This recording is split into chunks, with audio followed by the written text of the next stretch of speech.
The mop moved across the marble floor in steady strokes. Daeho worked the same way he did every night, quietly and carefully. His uniform was clean but old. His face showed lines from years of hard living. Nobody looked at him. Nobody ever looked at him. The Talveri Grand Palace stretched high above his head. The walls shimmered with a strange purple light. The aliens who ruled this place had skin like crystal.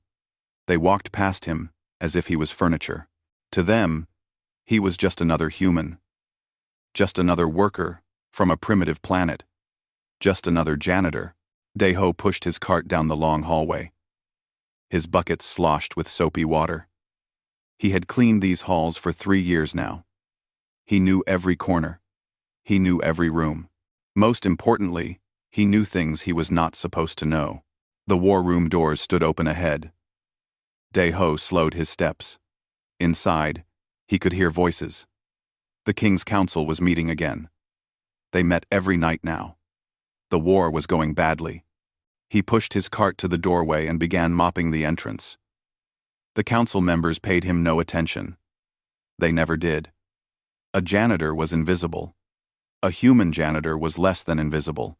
King Venthar sat at the head of the table. He was young for a Talveri king. Maybe only 30 cycles old. His crystal skin glowed with a soft blue light when he was stressed. Right now, it glowed very bright. "We must defend the Korath system," Chancellor Krevnis said. The old advisor's voice was firm. "If we lose it, we lose access to 5 mining colonies. The Void Syndicate has taken 12 systems in 6 months," General Toxral added. His armor clinked as he moved. "They move like shadows. We cannot predict where they will strike next." Daeho mopped closer. He kept his eyes down but his ears open. He had heard these same arguments for weeks now. The council was making the same mistakes over and over. "We should send the Third Fleet to Korath," another general suggested. "Fortify the orbital stations. Make them pay for every inch." The king nodded slowly. He looked tired. "Prepare the orders." "Look, Dura." Daeho's hand tightened on the mop handle. It was the wrong move. Any fool could see it was the wrong move. The Void Syndicate did not care about territory. Pirates never did. They cared about loot and escape routes. If the Talveri fortified Korath, the pirates would just hit somewhere else. Somewhere undefended. The council members began to leave. They walked past Daeho without a glance. He was already forgotten. He moved into the war room proper and began cleaning around the big holographic table in the center. The display was still active. It showed star systems in glowing colors. Red dots marked Syndicate attacks. Blue dots marked Talveri forces. Daeho stopped and stared at it. He knew this pattern. He had seen it before, back on Earth, during the corporate wars. "They are chasing ghosts," he muttered in Korean. His voice was quiet. Barely a whisper. "The Third Fleet will arrive at Korath and find nothing. The pirates will hit the supply depot at Vexnar instead. It is unguarded now." "Wing." He shook his head and reached for the controls to turn off the display. His fingers moved over the hologram, tracing a better strategy. "If I was commanding the defense, I would set a trap here. Let them think Vexnar is weak. Put hidden ships in the asteroid field. When they come to loot, close the net." "You believe my generals are wrong, Janitor?" Daeho froze. The voice came from behind him. It spoke in perfect Korean. He turned, slowly. King Venthar stood in the doorway. His crystal skin pulsed with soft light. His eyes, strange and multifaceted, fixed on Daeho. "Your Majesty." Daeho bowed quickly. His heart raced. "I apologize. I was just speaking to yourself about military strategy." The king walked into the room. His robes whispered against the floor. "I returned for a data file. I did not expect to find a janitor giving tactical analysis." Daeho swallowed hard. "It was nothing, Your Majesty. I should not have spoken. But you did speak." The king moved to the holographic display. "You said the Third Fleet would find nothing at Korath. You said the pirates would strike Vex's Nar instead. He looked at Deho.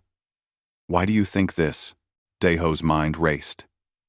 He could lie. He could apologize and run. But something in the king's voice stopped him.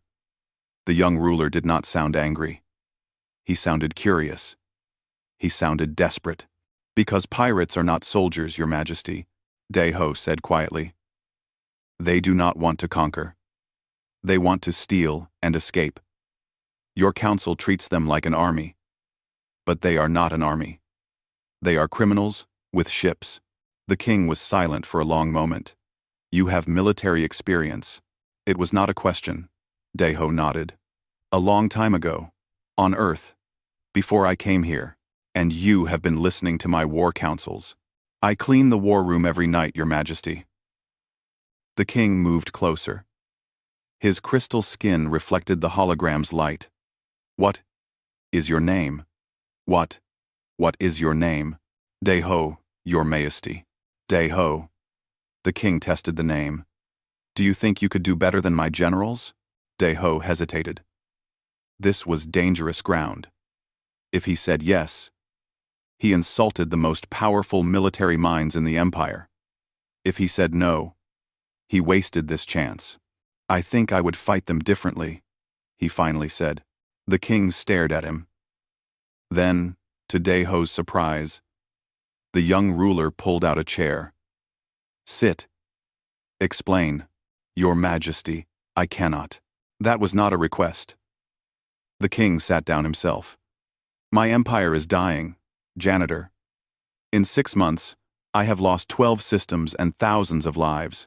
My generals repeat the same strategies and expect different results. If a human janitor can see what they cannot, then I am a fool not to listen. He gestured to the chair. Sit. Explain. Consider it a royal command. Deho slowly set down his mop. He sat carefully in the chair. His cleaning uniform looked ridiculous next to the king's fine robes. But King Venthar was already leaning forward, his eyes fixed on the holographic display. Tell me, he said. Tell me everything. Outside the war room, the palace slept. The nobles dreamed in their crystal towers. The guards walked their rounds. And in the war room, a king and a janitor bent over a map of stars, talking in quiet voices about how to save an empire. Nobody saw them. Nobody knew. Not yet. The night stretched long. Deho talked, and the king listened. The holographic display glowed between them, showing star systems and fleet positions. Deho used his finger to trace routes and patterns. The Void Syndicate moves in 3 main groups, Deho explained. They hit a system, take what they can carry, and leave before your fleets arrive. They are always gone before the fight starts. King Venthar nodded. His crystal skin had stopped glowing so brightly. He seemed calmer now. My generals want to fortify every system, but we do not have enough ships. No, my never now. Fortifying is what they expect, Deho said. Pirates are like water. They flow around obstacles. If you block one path, they take another. He pulled up a map of the Vex-Nar system. But they need fuel. They need food. They need places to sell stolen goods. Cut off those things, and they starve. How? Deho smiled slightly. On Earth, we fought wars like this. Not against pirates, but against rebels and guerrilla fighters, people who would not stand and fight in open battle. He pointed to several trade stations on the map. These stations serve everyone. Your people, neutral traders, and the syndicate. What if some of those stations started having accidents? The king's eyes narrowed. You mean sabotage? I mean make their supply chain unreliable. A fuel depot has a leak. Medical supplies get contaminated. Word spreads that these stations are unsafe. Soon, the syndicate has fewer places to resupply. They have to travel farther, take more risks. That is not honorable warfare. Deho met the king's eyes. No, Your Majesty, it is not. But the syndicate does not care about honor. They care about profit. Fight them with honor, and you lose. Fight them with their own tactics, and you have a chance. The king was quiet for a long time. His fingers drummed on the table. My father would be ashamed of such tactics. My 8. Your father is dead, Deho said quietly. You are alive. Your people need you to keep them alive too. Sometimes, survival matters more than honor. The words hung in the air. Deho wondered if he had gone too far. But the king did not look angry. He looked thoughtful. Tell me more, the king said. They talked until the first light of dawn began to fill the sky. Deho shared stories from Earth history. He told the king about guerrilla wars in jungles and mountains. He explained economic warfare and misinformation campaigns. He described how small forces could defeat large ones through speed, deception, and knowing the enemy's weaknesses. The king absorbed it all like a dry sponge soaking up water. He asked questions. He challenged ideas. He was, Deho realized, very intelligent. The young ruler had just been trapped by tradition and advisors who only told him what he wanted to hear. You should go, the king finally said. The windows showed pink and orange sky. Before the palace wakes, Deho stood and bowed. Yes, your majesty. Come back tomorrow night. Same time. The king's voice was firm. We are not finished. Deho felt his heart jump. Your majesty, if someone discovers, let me worry about that. The king stood as well. You have given me more useful counsel in one night than my war council has given me in 6 months. I would be a fool to waste this resource. Deho bowed again and gathered his cleaning supplies. He pushed his cart toward the door, his mind spinning. What had he just agreed to? He was halfway down the hall when he heard footsteps behind him. He turned to see Chancellor Krevnis approaching. The old advisor's crystal skin was dark, purple, the color of suspicion. You, Krevnis said. Why are you on this level? The war room is not scheduled for cleaning until evening. Deho's mouth went dry. I spilled a bucket, honored Chancellor. I was replacing the water. Krevnis looked past him toward the war room. Was someone in there? No, honored Chancellor. Just me. The Chancellor's eyes narrowed. For a moment, Deho thought he was caught. Then Krevnis waved a dismissive hand. Get back to your proper duties, and stay away from the royal levels during the day. Yes, honored Chancellor. Deho pushed his cart away quickly. His hands shook slightly. That was too close. He found Bo-Ra in the maintenance office. She was his supervisor and his only real friend in the palace. She was older than him, with gray in her hair and tired eyes. She had worked in the palace for 12 years. You look like you saw a ghost, she said, pouring him a cup of coffee. Deho sat down heavily. I did something stupid. What kind of stupid? He told her everything. Bo-Ra's face grew more worried with each sentence. Are you insane? She whispered when he finished. You talked to the king? About military strategy? He asked me to come back tonight. Bo-Ra put her head in her hands. Deho, listen to me carefully. The nobility does not like humans. We are workers. We are servants. We stay in our place and keep our mouths shut. If they find out you are advising the king. She looked up at him. They will not just fire you. They will make an example of you. Chain. I know. Then why are you doing this? Deho was quiet for a moment. He thought about the holographic display, about the red dots showing systems lost, about the thousands of people, human and Talavari both, who had died because of bad strategy. Because I can help, he said finally. The king is trying to save his people. I know how to do that. How can I just walk away? Bo-Ra sighed. You have a good heart, old friend. I hope it does not get you killed. That night, Deho returned to the war room. The king was already there, waiting. They bent over the holographic display again, and Deho continued his lessons.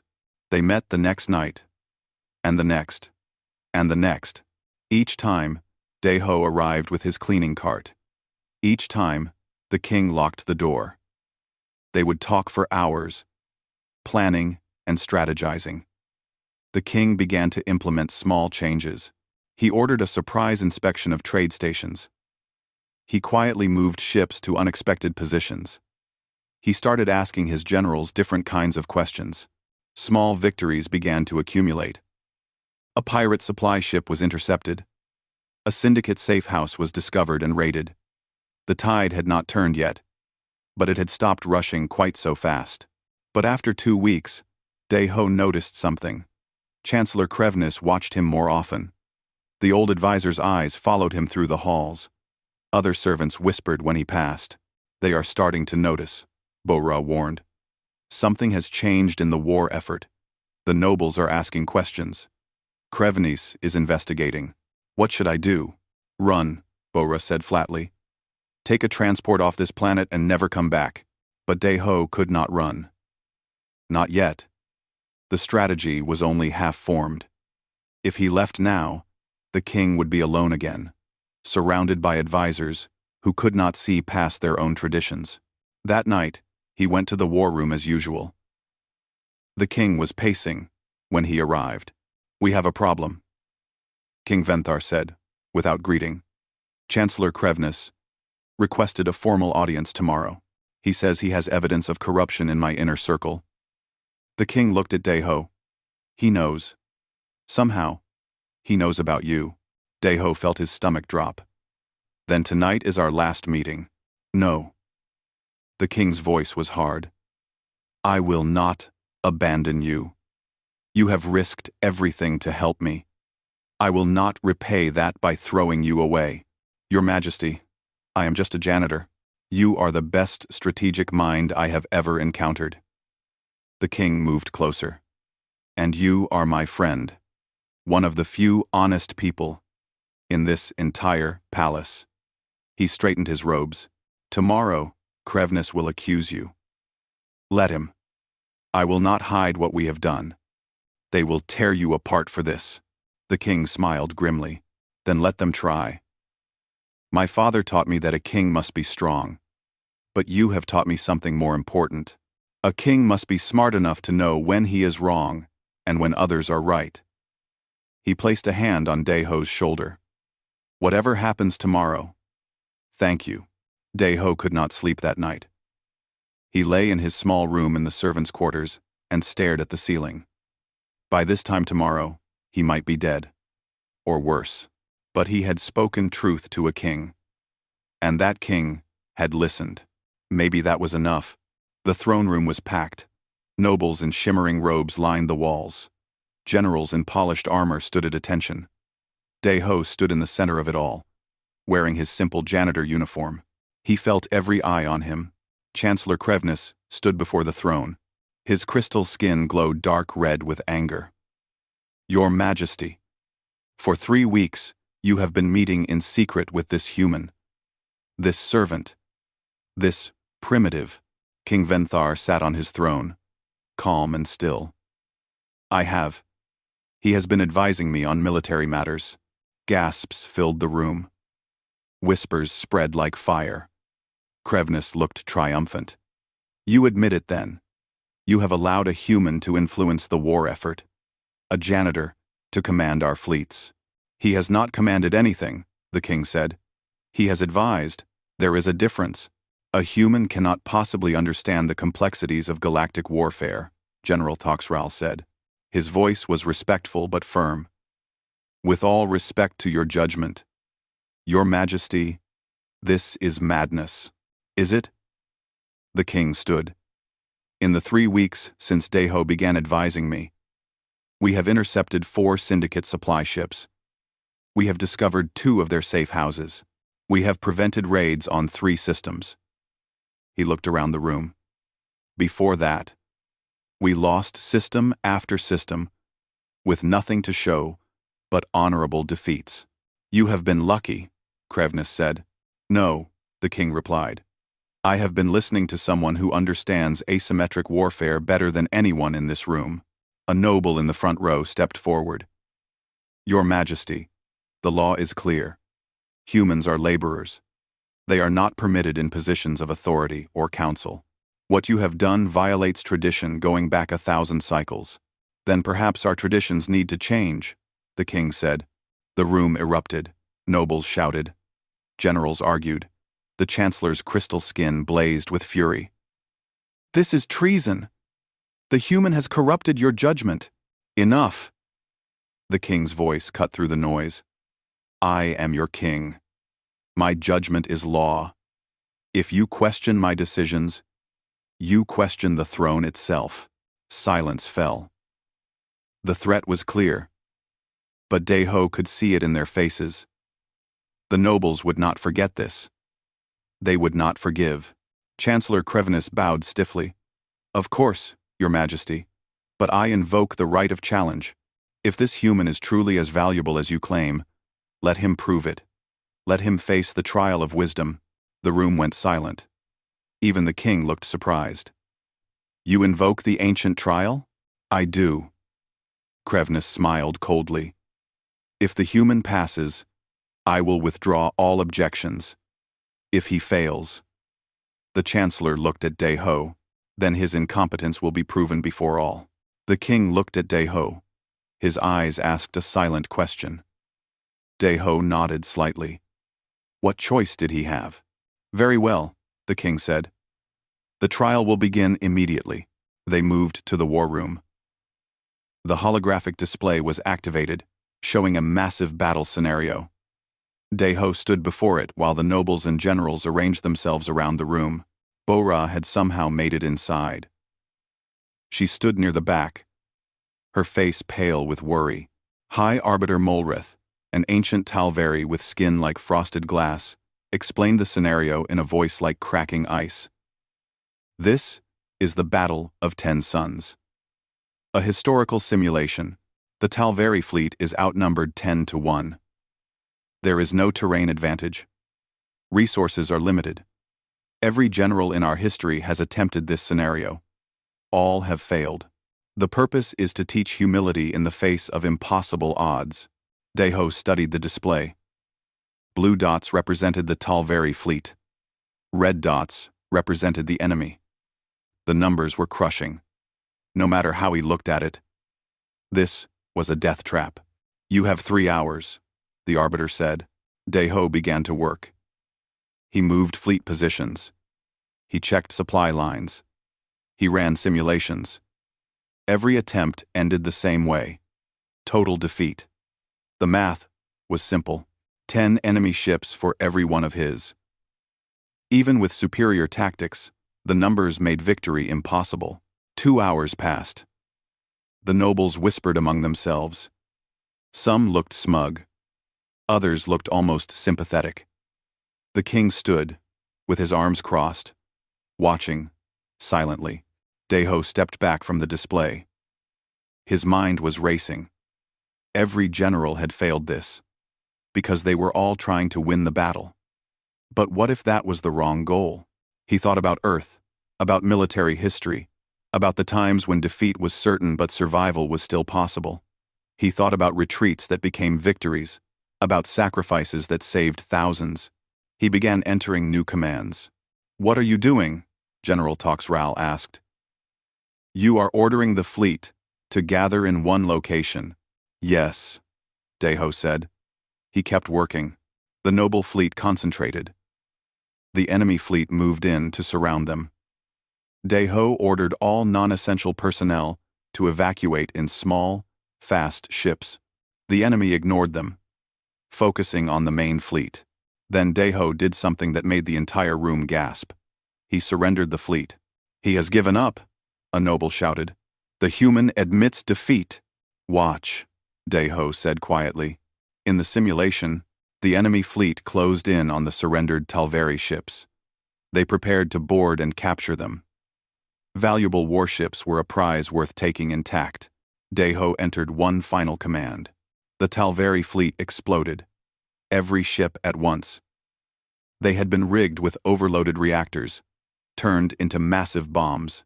The enemy fleet, packed tightly around them to prevent escape, was caught in a chain reaction of explosions. Ship after ship detonated. In 30 seconds, the enemy fleet was gone. The evacuated Talveri personnel regrouped at a rally point. They had lost their ships, but saved their lives. The enemy had lost everything. The war room was silent. Deho turned to face them. I could not win the battle. The numbers made that impossible. So I changed the objective. I saved the personnel and destroyed the enemy. That is victory. High Arbiter Molreth stared at the display. Her ancient eyes were wide. In 1,000 cycles. No one has thought of that. Because Talveri value honor and glory, Deho said. Humans value survival. We are very good at finding ways to survive. Chancellor Krevnus's skin had gone almost black with rage, but he could not argue with the results. The trial was clear. Deho had solved the unsolvable scenario. The Arbiter turned to the room. The trial of wisdom is complete. The human Deho has proven his worth. All objections are withdrawn by order of ancient law. The king looked around the room. Then it is settled. Deho will be appointed as special military advisor to the crown. Anyone who questions this, questions me. Nobody spoke. The nobles filed out slowly, their faces showing anger and confusion. General Toxral paused by Deho. That was unusual, but effective. The old general nodded once, a gesture of respect, then left. Soon only the king, Deho, and Bo-Ra remained. Bo-Ra rushed forward and hugged Deho tightly. You crazy fool. You actually did it, the king smiled. I never doubted him. But then his smile faded. However, this is only the beginning. We have won this battle, but the war is still out there. And now, thanks to this trial, everyone knows about you. The Void Syndicate will hear about the human advisor. They will try to use that against us. Let them try, Deho said. He felt exhausted, but also strangely free. He had hidden for 3 years. Now he was visible. It was terrifying and liberating at the same time. We need to act fast, the king said. Present your full strategy. We implement it immediately, before the syndicate can adapt. Deho nodded. He turned to the holographic display and began calling up star maps. The plan has 3 phases. First, we cut their supply lines. Second, we turn them against each other. Third, we trap their main fleet and end this war. He looked at the king. But it will require doing things the Talveri have never done before. Deception, sabotage, fighting without honor. Can we win? Yes, Deho said. If you trust me. The king placed his hand on Deho's shoulder. I have trusted you this far. I will not stop now. They worked through the night, planning the campaign that would decide the fate of the empire. Outside, the palace slept. The stars shone cold and distant, and in the war room, a king and a janitor prepared to change the galaxy. The chancellor was right about one thing. The human had corrupted the king's judgment. He had taught the young ruler to think differently, to question tradition, to value results over honor, and that corruption might just save them all. The plan began quietly. No grand announcements. No formal declarations. Just small changes that spread through the empire like ripples in still water. Deho now had an office near the war room. It was small but functional. He wore simple clothes, not a uniform or robes. He refused titles. Just call me Deho, he told everyone. Some Talveri found this insulting. Others found it refreshing. G1, a human engineer who worked in the palace's technical section, became his assistant. She was young and brilliant, with quick hands and a quicker mind. I never thought I would see a human in the palace who was not cleaning floors, she said, when they first met. I still clean floors sometimes, Deho replied. It helps me think. The first phase of the plan launched within days. Small accidents began happening at neutral trade stations. A fuel depot developed contamination in its storage tanks. A medical supply warehouse had a mysterious fire. A repair station's computer system crashed, losing all records. None of it could be traced back to the Talveri. But the message spread quickly. These stations were unreliable. Dangerous. The Void Syndicate began avoiding them. Forced to travel farther for supplies, they are burning more fuel, G1 reported, studying intelligence data. Making more stops. They are vulnerable. Phase 2 was more delicate. Daiho studied everything known about the Syndicate leadership. The pirates were not a unified force. They were an alliance of criminals, held together by profit and fear. 3 main warlords controlled the largest fleets. If those warlords started fighting each other, the alliance would collapse. We need to make them distrust each other, Daiho explained to the king. Plant evidence that one warlord is stealing from another. Fake communications. False intelligence. Make them question their allies. Sub-Commander Yelkas, a young Talveri officer who had watched the Trial of Wisdom, volunteered for the mission. I do not agree with all your methods, human, but I agree. We must win. He led a team that infiltrated Syndicate communication networks, planting carefully crafted lies. Within a month, 2 Syndicate warlords began fighting. Their fleets clashed in the Outer Rim. Hundreds of pirate ships destroyed each other, while the Talveri watched from a safe distance. It is working, the king said. He looked pleased, but also troubled. Though I wonder what my ancestors would think of these tactics. They would think you are smart enough to adapt, Daiho said. The universe changes. Those who refuse to change die. But not everyone was happy with the results. Daiho noticed looks from some of the generals. Whispers in the halls. Chancellor Krevnis had been silent since the trial. But his eyes followed Daiho everywhere. Bora brought him lunch one day. Be careful, she said quietly. I hear talk in the servants' quarters. Some of the nobles are saying you have too much influence over the king. They call you the human puppet master. Let them talk. Talk leads to action. These people do not like change, and you represent change. She touched his hand. Watch your back. That night, Daiho returned to his small quarters to find them ransacked. His few belongings were scattered. His datapad was missing. He stood in the doorway, feeling cold inside. G1 appeared behind him. They are trying to intimidate you. It is working. What will you do? Daiho thought about running, about going back to being invisible. But he looked at Ji-won's face, at her hope and determination. He thought about the king, who had risked everything to defend him. He thought about all the lives being saved by the strategy they were implementing. I will finish what I started, he said. Phase 3 was the most dangerous. The Syndicate's main fleet, led by Warlord Krothex, was still intact and powerful. Krothex was the smartest of the pirate leaders. He had stayed out of the infighting between the other warlords. Now he watched and waited, trying to understand what the Talveri were doing differently. He will figure it out eventually, Daiho told the War Council. We need to strike before he adapts. How do we trap an entire fleet? General Toxral asked. The old soldier had become one of Daiho's unlikely allies. Krothex is too careful. He will not walk into an obvious ambush. Then we make it look like an opportunity, not a trap. Daiho pulled up a star map, showing the Valdris Nebula. We leak false intelligence. Make Krothex think we are moving a massive supply convoy through the nebula. The kind of target he cannot resist. But the nebula disrupts sensors and communications, Yelka said. It is dangerous to fight there. Exactly. Which is why he will not expect us to have ships waiting inside. We use the nebula against him.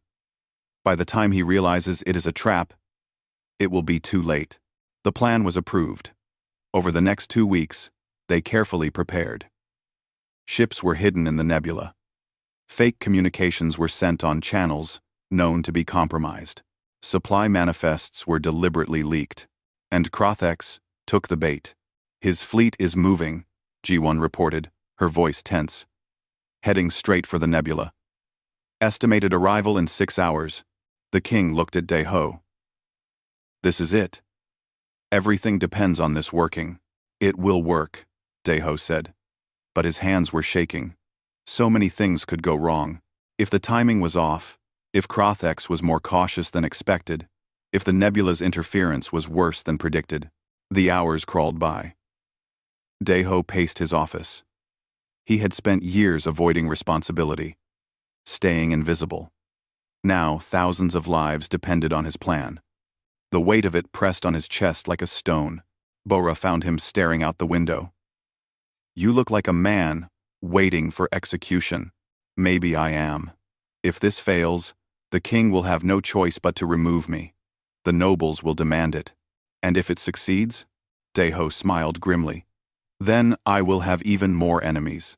The alert came 5 hours later. Krothex's fleet had entered the nebula. The Talveri ships moved into position, surrounding them in the swirling gases. Sensors were confused. Communications were scrambled. The pirates found themselves fighting blind. Ships appearing and disappearing in the murk. Deho watched the battle display with his heart in his throat. Every few seconds, a ship's signal would vanish. Talveri and Syndicate both. People dying because of decisions he made. We are winning, G1 whispered. She was right. The Syndicate fleet was being cut apart. Without coordination, without clear sensors, Krothex's ships panicked. Some tried to flee. Others fired on anything that moved, including their own vessels. Within an hour, it was over. Krothex's flagship was destroyed. The surviving pirate ships scattered in all directions. The Void Syndicate's main fleet was broken. The war room erupted in cheers. General Tox Ral slapped Deho on the back, hard enough to make him stumble. We did it. By the ancestors, we actually did it. The king was smiling. Really smiling. For the first time since Deho had known him. You have saved the Empire. But Deho felt numb. He looked at the casualty reports. 73 Talveri ships lost. Thousands of lives. Yes, the enemy had lost more. Yes, the war was essentially won, but the cost was still there, written in numbers on a screen. Deho? G1 touched his arm. Are you well? Just tired, he said. That night, he could not sleep. He kept seeing the battle display, the vanishing signals. Each one a ship. Each ship full of people. He had made those choices. He had positioned those ships. Some of those people would still be alive if he had chosen differently. He was sitting in his office in the dark when the king found him. I thought I would find you here, King Venthar said. He sat down across from Deho. You are thinking about the casualties. 73 ships, and if we had not acted, we would have lost hundreds of ships, thousands of lives, entire systems. The king's voice was gentle. You saved more than you lost. That is what leadership means. Making the hard choices that keep the most people alive. It does not feel like winning. No, the king agreed. It never does. My father told me that once. He said a good leader carries the weight of every life lost. A bad leader does not feel that weight at all. He stood. Rest. Tomorrow, we plan the final operations to clean up the remaining pirates. But tonight, let yourself feel what you feel. After the king left, Deho sat in the darkness for a long time. He thought about all the paths that had led him here. The mistakes on Earth. The years of hiding. The night he had muttered to himself in an empty war room. He had tried so hard to become invisible, to avoid responsibility. But responsibility had found him anyway. Maybe that was just what it meant to be human. You could not hide forever. Eventually, you had to stand up and be counted, even if it hurt. The weeks after the Battle of Valdris Nebula were strange. The Void Syndicate was broken but not destroyed. Small pirate groups still raided merchant ships. Remnants of the defeated fleets hid in asteroid belts and dead systems. The war was ending, but slowly, like a dying fire. Daeho worked longer hours than ever. He coordinated hunting parties to track down pirate holdouts. He helped negotiate surrenders. He trained Talveri officers in the new tactics. His office became a constant stream of visitors with questions and problems. "You need to rest," Bo-Ra told him one morning. She brought him breakfast, which he had forgotten to eat. "You look terrible." "I am fine." "You are not fine." "You sleep 3 hours a night." "You eat when I force you to." "You are running yourself into the ground." Daeho rubbed his eyes. "There is still so much to do. There will always be more to do. You are not responsible for solving every problem in the galaxy." She sat down across from him. "What are you really afraid of?" He was quiet for a long time. "That it was all luck. That I do not actually know what I am doing. That one day, I will make a mistake, and people will die because of it. People already died because of your plans, and people lived because of your plans. Many more lived than died." Bo-Ra's voice was firm. "You are a good strategist, Daeho, but you are also human. You make mistakes. You feel guilt. That does not make you weak. It makes you different from the nobles who see soldiers as numbers on a display." Before Daeho could respond, G1 burst into the office. Her face was pale. "We have a problem. The Syndicate remnants just attacked the human colony at Taeyang Station." Daeho felt his blood turn cold. "What?" "They hit it an hour ago. Took hostages. They are demanding." G1 swallowed. "They are demanding you, Daeho. They want the human advisor to surrender himself, or they start killing colonists." The room spun. Daeho gripped the edge of his desk. "How many hostages?" 200, mostly civilians. Families." G1's voice cracked. "One of the ships there is the transport vessel Hanbit. Your son's ship. Everything stopped. Young Su. His son. The boy he had not seen in 5 years. The son who had stopped answering his messages after Daeho lost his position on Earth. The son who hated him for failing. "I need to go there," Daeho said. "No." The king's voice came from the doorway. He must have heard the news. "That is exactly what they want. They take you hostage. They have a bargaining chip against the entire empire. My son is there. I know." The king's face was full of sympathy. "But if you go, you throw away everything we have worked for. The Syndicate will use you to restart the war." Daeho stood. His chair fell over behind him. "Then, what do you suggest? Let them kill those people? Let them kill my son? We plan a rescue operation, a surgical strike.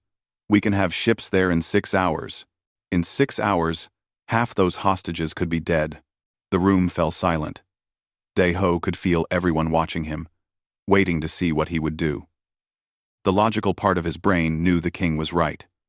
Surrendering himself would be disaster. But the father in him did not care about logic. His son was in danger. He thought about all the strategic lessons he had taught. About sacrificing pieces to win the game. About not letting emotions cloud judgment. About doing what was necessary, not what felt right. He had taught those lessons. Now, he had to live them. "What is your plan?" Daeho asked quietly. The king looked relieved. "We send a small team in a civilian transport. They dock, claiming to negotiate. Then, they strike fast and hard, before the pirates can react." "Who leads the team?" "General Thox Ral has volunteered." Daeho nodded slowly. "I want to go with them." "Absolutely not," the king said. "I will stay on the ship. I will not be part of the assault team, but I need to be there." Daeho met the king's eyes. "Please, he is my son." The king studied him for a long moment. Then he nodded. "Very well. But you follow Thox Ral's orders exactly. No heroics." The journey to Taeyang Station took 5 hours. Daeho sat in the transport, strapped into a seat, watching the stars stream past. General Toxral sat across from him. The old soldier had his armor on, weapons ready. "Your son serves in the colonial fleet?" Thoxral asked. "Yes. We have not spoken in years. He was angry when I left Earth. Angry at my failures. He will be proud now. His father saved an empire." Deho shook his head. "He will not see it that way. To him, I will always be the man who destroyed his own career through stupidity." "Then he is a fool," Thoxral said bluntly. "Any father can have success. It takes strength to survive, failure, and rebuild." They approached Taeyang Station in silence. The pirate ships were docked around it like parasites. Toxral's team prepared their weapons and equipment. Deho could only wait and watch. The transport requested docking permission. The pirates accepted, thinking it was a negotiating team. The moment the seal connected, Thoxral's soldiers moved. They hit the pirates like a hammer. Flash grenades. Precision shots. Moving with practiced efficiency. Deho watched the operation through security feeds. He saw the hostages huddled in the station's main hall. He saw pirates falling to Talveri weapons. He saw his soldiers taking casualties. And then he saw young Su. His son was thinner than he remembered. Older. But, unmistakably him. He was helping shield younger colonists with his body. Even unarmed, even terrified, he was trying to protect others. Deho felt his chest tighten. That was his boy. Brave and foolish and good. The battle lasted 20 minutes. The pirates, caught by surprise, either died or surrendered. The hostages were freed. Talveri medical teams moved in to treat the injured. Deho could not stay on the ship. He ran down the docking tunnel and into the station. He pushed through the crowd of freed hostages until he saw Young Su standing near a wall, being checked by a medic. Young Su, his son, turned. Their eyes met. Young Su's face went through several expressions. Shock. Confusion. Then something harder. "Father." The word was cold. Deho stopped a few feet away. "Are you hurt?" "Deho, I am fine." Young Su looked at the Talveri soldiers. "What are you doing here? I heard you were working in the palace. Cleaning floors." "I was. Now I do something else." "What?" How did he explain? Where did he even start? Deho opened his mouth. But General Toxral spoke first. "Your father is the reason you are alive," the general said. He had removed his helmet and was wiping blood from a cut on his face. His strategy defeated the Void Syndicate. His plan saved this station. He is military advisor to the king himself. Young Su stared. "That is impossible. Father is just a janitor?" Deho smiled sadly. "I was. But sometimes, janitors see things that generals miss." They stood in awkward silence. 5 years of separation could not be fixed in one conversation. But Young Su's expression had softened slightly. The hardness was cracking. "Why did you come here?" Young Su finally asked. "Because you were in danger. Because you are my son. Because I had to know you were safe. Even though I have not spoken to you in years. Even though I was angry at you. Especially because of that." Deho took a step closer. "I failed you once. On Earth. I made mistakes that cost us both dearly. But I am trying to do better now. Even if you never forgive me, I had to make sure you lived." Young Su's eyes were wet. He quickly wiped them. "This is strange. My father, advisor to an alien king. I do not know what to think. You do not have to think anything right now. Just be alive. That is enough." Later, after the injured were treated and the pirates were secured, Deho stood with the king on the transport back to the palace. The king had insisted on coming to oversee the operation personally. "You did well," the king said. "You did not let emotion override strategy. It was the hardest thing I have ever done. I know. That is what makes it courage." The king looked out at the stars. The syndicate is broken now. The war is over. You have done what I asked. And more. What happens now? The king smiled. Now we rebuild. And you help me do it. He turned to Deho. I want to offer you a position. Not just as advisor, but as Minister of Strategic Planning, a seat on my council, a voice in how the empire moves forward. Deho was silent for a long time. It was everything he had lost on Earth. I am honored, Your Majesty, Deho said slowly. But I must decline. The king looked surprised. Why?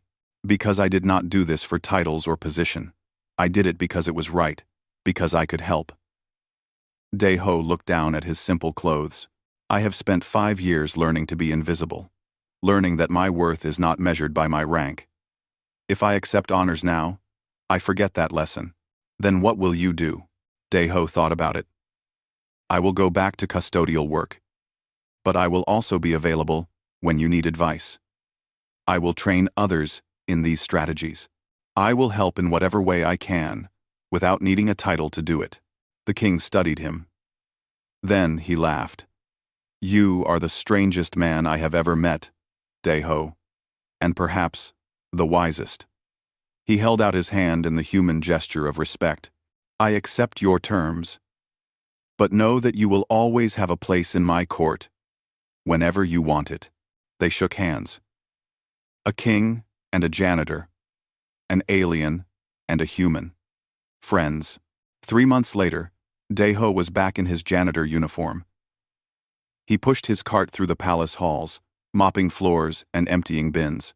The nobles still ignored him, though some nodded slightly when they passed. The servants treated him differently now. With respect. With curiosity. Bora found him in the gardens one afternoon. You really went back to cleaning. I did. Everyone thinks you are insane. They are probably right. Deho smiled. But I am happy. I do my work. I help when needed. I do not worry about politics or status. What about Youngsu? Deho's smile widened. He messages me now. Once a week. We are not fixed yet. But we are talking. That is a start. A young Talveri officer approached them. She looked nervous. Excuse me. Are you Deho? The one who advised the king? I am. I have a problem. A strategic question. My commander cannot solve it. And he said I should ask you. She hesitated. If you have time. Deho set down his mop. Of course. Tell me about it. They sat on a bench in the garden. The young officer explained her problem. Deho listened carefully, asked questions, and offered suggestions. When they finished, she bowed deeply. Thank you. They say you are the human who thinks differently. I understand now what that means. After she left, Bora shook her head. You are building a reputation. Soon, you will have a line of people asking for help. Good, Deho said. Let them come. I will listen to each one. He picked up his mop and went back to work. Around him, the palace bustled with life. Nobles made plans. Servants worked. The empire turned like it always had, but something had changed. A door had been opened. The idea that wisdom could come from anywhere. That a janitor could teach a king. That being human was not a weakness but a different kind of strength. Deho cleaned in silence, just as he always had. But now, when people needed advice, they knew where to find him, and he was ready to listen.